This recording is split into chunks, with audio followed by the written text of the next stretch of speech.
Double engine की सरकार की बात की जाए तो राज्य में भी बीजेपी सरकार है तथा केंद्र में भी बीजेपी। ऐसे में इसे डबल इंजन की सरकार कहा जा रहा है तथा सरकार के डबल इंजन को बनाए रखने के लिए आह्वान भी किया जा रहा, जिसके लिए चल रहे विकास कार्यों की दुहाई दी जा रही है।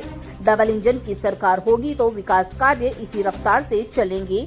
वहीं कांग्रेस का कहना है कि डबल इंजन सरकार मतलब बेरोजगारों पर डबल मार। आज बेरोजगारी की बीमारी से हर तीसरा युवक ग्रसित है।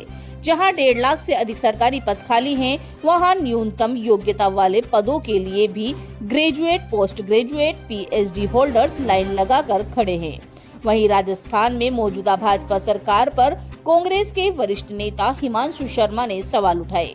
इनका कहना था कि यह जो डबल इंजन की सरकार है, एक इंजन दूसरे इंजन को खींच रहा है।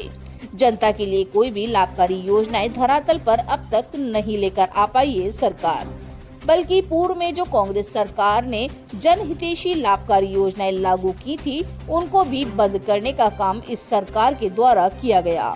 पूर्व कांग्रेस सरकार ने सभी वर्गों का ध्यान रखते हुए योजनाओं को लागू किया एवं जनता ने भी योजनाओं को खूब सराहा तथा उनका लाभ भी प्राप्त किया। लेकिन इस सरकार ने न सिर्फ जुमलेबाजी की ही नेता लोग करते नजर आते हैं। जल्द ही होने वाले निकाय चुनाव में भाजपा सरकार को जनता मुंह तोड़ जवाब भी देगी। अलवर से संवाददाता जितेंद्र सेतिया की खास रिपोर्ट।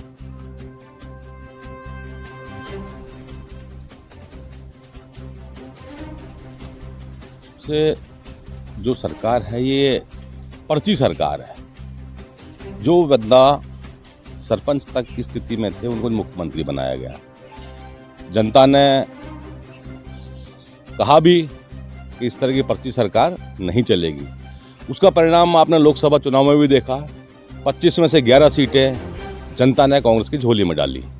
निश्चित रूप से मैं ये कहना चाहूँगा कि जो तत्कालीन सरकार थी, अशोक गहलोत जी की जो सरकार थी, उसमें 25 लाख रुपए तक की चिरंजीवी बीमा योजना लागू की थी। किसी गरीब के झोपड़े नहीं बिके, किसी गरीब की दुकान ना बिके, किसी गरीब का खेत ना बिके। उन सारी बीमारियों का ध्यान रखते हुए कोविड में भी मुझे फक्र है हमारी कांग्रेस पार्टी की सरकार पर कि अशोक गहलोत जी की पीठ थपथपाने को भी देश के प्रधानमंत्री नरेंद्र मोदी ने ये कहा गया था कि भीलवाड़ा में कोविड में जो काम किया पूरे हिंदुस्तान में नाम कमाया। निश्चित रूप से बड़ी संवेदनशील सरकार रही थी। स्टूडेंट्स से लेके, महिलाओं से लेके, वृद्धों से लेकर, विकलांगों से लेकर, पशुओं से लेकर, पक्षियों से लेकर सब तक की तमाम योजनाएं, ऐतिहासिक योजनाएं बनाई गई थी और वो योजनाएं एक एक करके सारी बंद की जा रही है। जिस तरीके से हमने महिलाओं के लिए मोबाइल बांटे गए थे, 50% से ज़्यादा हम लोग मोबाइल बांट चुके थे, वो योजना बंद कर दी गई है। जिस तरीके से हमने स्टूडेंट्स को परेशान होने से बचाया कि OTR वन टाइम रजिस्ट्रेशन हम लोगों ने शुरू किया था कि कोई भी व्यक्ति, कोई भी बच्चा अगर देना चाहे एग्जाम तो एक बार रजिस्ट्रेशन कराना है, उसके बाद सरकार वहन करेगी। वो योजना बंद कर दी गई है। चिरंजीवी योजना आपको पता ही है, वो बंद कर दी गई है। बुजुर्गों की और विकलांगों की और महिलाओं की, विधवाओं की पेंशन तक बंद कर दी गई है। निश्चित रूप से मैं समझता हूँ कि डबल इंजन की सरकार में 2 इंजन लगे हुए हैं, एक दूसरे को खींच रहे हैं।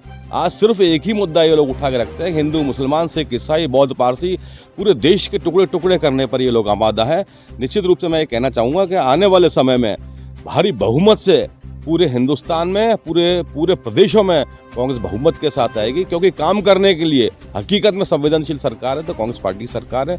वो धर्मनिरपेक्ष है, सभी को शांति एवं अहिंसा के पाठ पढ़ाने वाले लोग हैं, गांधी के द्वारा दिखाए हुए रास्ते पर चलने वाले लोग हैं। तो निश्चित रूप में मैं समझता हूं कि अलवर जिले की अगर हम बात करें, 2 मिनिस्टर होने के बाद भी आज यहाँ कोई विकास की बात नहीं है। मैं इनसे अनुरोध करना चाहता हूँ भारतीय जनता पार्टी के नेताओं से कि आपकी प्रदेश में भी सरकार है, देश में भी सरकार है, तो क्यों ना यहाँ हमारे अलवर को संभाग बनाया जाए? क्यों रोका हुआ है? संभाग यहाँ बनना चाहिए था, यहाँ बड़ी बड़ी योजनाएं आनी चाहिए थी, ऐसे ऐतिहासिक कार्यक्रम इन लोगों को करने चाहिए थे। आज एयरपोर्ट यहाँ आना चाहिए था। तो ऐसी विकास की बात ना करके हमेशा ये जो है कभी कटेंगे, फटेंगे, बटेंगे, कभी एक है तो सेफ है, कभी इन लोगों ने मुद्दे की बात नहीं करी, कभी विकास की बात नहीं करी।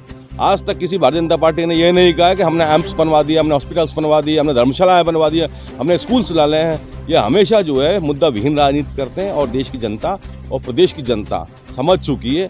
आने वाले समय में पूरी तरीके से, जिस तरीके से 240 पर रोक दिया गया है, अब की बार जब चुनाव होंगे तो 140 नहीं 40 पर ये रहने वाली है। तो में जनता जनार्दन पूरी तरीके से मन बना चुकी है। आने वाले समय में कांग्रेस पार्टी की सरकार बड़ी बहुमत के साथ बनने वाली है।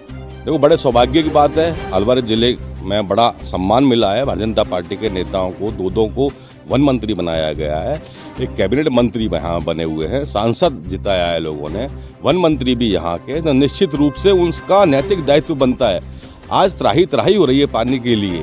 आज मैं चाहता हूँ चंबल की ERCP की योजना क्यों लागू नहीं करना चाहते हैं? अरे पानी पर राजनीति नहीं होना चाहिए। आज हर व्यक्ति प्यासा है। हमारी माता बहनें रात को 2-2 बजे जागकर पानी का इंतजार करती हैं। निश्चित रूप से मैं समझता हूँ कि यहाँ MLA इनका, MP इनका, मेयर इनका, मुख्यमंत्री इनका, प्रधानमंत्री इनका, उसके बाद भी जनता प्यासी। ERCP योजनाओं के नाम पर सिर्फ ढोंग किया जा रहा है। मंत्री होने के बावजूद मैं समझता हूँ अलवर जिले के में जितने काम हुए जब कांग्रेस की सरकार थी, निश्चित रूप से कभी नहीं हुए। आज मेयर का भी दर्जा कांग्रेस पार्टी ने दिया गया है। आज मैं ये कहना चाहता हूँ कि कोटा में शांति धारीवाल जी का इलाका देख के आइए, पूरा चमन गया है। राजस्थान में कोटा एक मॉडल बनाया गया है। इसी तरह हमारे दोनों मंत्री साथियों को मैं ये निवेदन करना चाहता हूँ कि कार्यकाल सभी के समाप्त होते हैं, लेकिन मैं चाहता हूँ अलवर जिला में एक ऐतिहासिक काम करें। जिस जनता ने जिस मन से जिताया है, दोनों तरफ इनको सरकार बना के दी है, तो निश्चित रूप से मैं चाहता हूँ अलवर जिले का विकास और मान सम्मान की रक्षा करने का दायित्व इन दोनों का है।